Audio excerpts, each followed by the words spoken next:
काल कोल्हापूर शहरातील सिद्धार्थनगर राजेबागस्वार परिसरामध्ये दंगल सदृश परिस्थिती निर्माण झाली होती।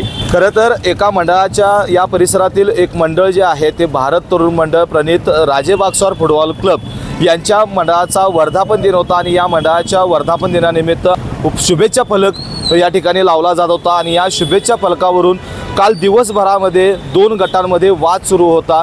हा वाद धुमसत होता आणि अखेर हा वाद विकोपाला गेला आणि रात्री याचा दोन जमावामध्ये उद्रेक पाहायला मिळाला।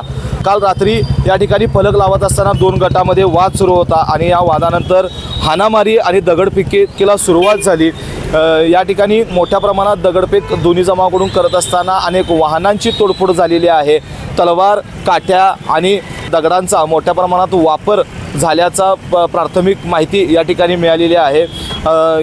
या ठिकाणी एक फलक लावण्यात आलेला होता। या फलकावरूनच हा वाद सुरू झाला। दुसरीकडे समोरच्या बाजूला एक फलक लावण्यात आला होता आणि या फलकावरूनच हा वाद सुरू झाला आणि दोन्ही जमावाकडून मोठ्या प्रमाणात दगडफेक झाली। या दगडफेकीमध्ये अनेक पोलीस असतील आणि नागरिक असतील जखमी झालेले आहेत। या संपूर्ण घटनेची माहिती मिळताच पोलीस अधीक्षक योगेश कुमार गुप्ता, अप्पर पोलीस अधीक्षक धीरज कुमार बच्चू, शहर पोलीस उपाधीक्षक प्रिया पाटील यांच्याबरोबरच सर्व पोलीस ठाण्याचे पोलीस निरीक्षक आपल्या पोलीस कर्मचाऱ्यांसह या ठिकाणी पोलीस फौज फाट्यासह या ठिकाणी दाखल झाले आणि दोन्हीकडच्या जमावाला त्यांनी पांगवण्याचा प्रयत्न केला।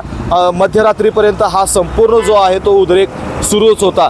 अनेक वाहनांची या ठिकाणी दगडफेक करून तोडफोड करण्यात आलेली होती। एक वाहन जे होतं या ठिकाणी जमावाकडून पेटवण्यात देखील आलं होतं। त्यामुळं या संपूर्ण परिसरामध्ये एक तणावपूर्ण परिस्थिती निर्माण झाली होती। या संपूर्ण परिसरामध्ये दगडांचा खच आपण या ठिकाणी या दृश्यातून बघताय की या संपूर्ण परिसरामध्ये काचा असतील, दगडांचा खच या ठिकाणी पडलेला आहे। या संपूर्ण दृश्यांवरून आपल्याला जाणीव होते की या काल मध्यरात्रीच्या सुमारास किंवा काल रात्री 10 वाजल्याच्या नंतर जो काही या ठिकाणी उद्रेक सुरू होता याची गांभीर्यता कशा प्रकारे असणार आहे आणि आता सध्याच्या घडीला दोन्हीकडच्या दोन्ही समाजाच्या ज्येष्ठ नागरिकांसोबत पोलीस प्रशासन जे आहे ते चर्चा करत आहे आणि पोलिसांनी देखील कोणत्याही अफवांना बळी न पडता शांततेचं वातावरण राखावं असं आवाहन पोलीस अधीक्षक योगेश कुमार गुप्ता यांनी देखील केलं आहे। व्हिडिओ जर्नलिस्ट सचिन वरेकर सह मी सद्दाम अली, KK न्यूज कोल्हापूर।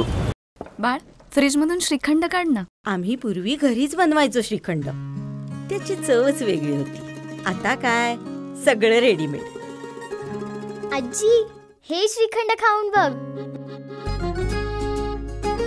आज तुझ्या आईनं घरीच बनवलं की काय? हे आहे गोकुळचं श्रीखंड। अगदी जिभेवर रेंगाळणार। जिभेवरच नाही तर मनावरही रेंगाळणार। गोकुळ श्रीखंड, मनावर रेंगाळणार।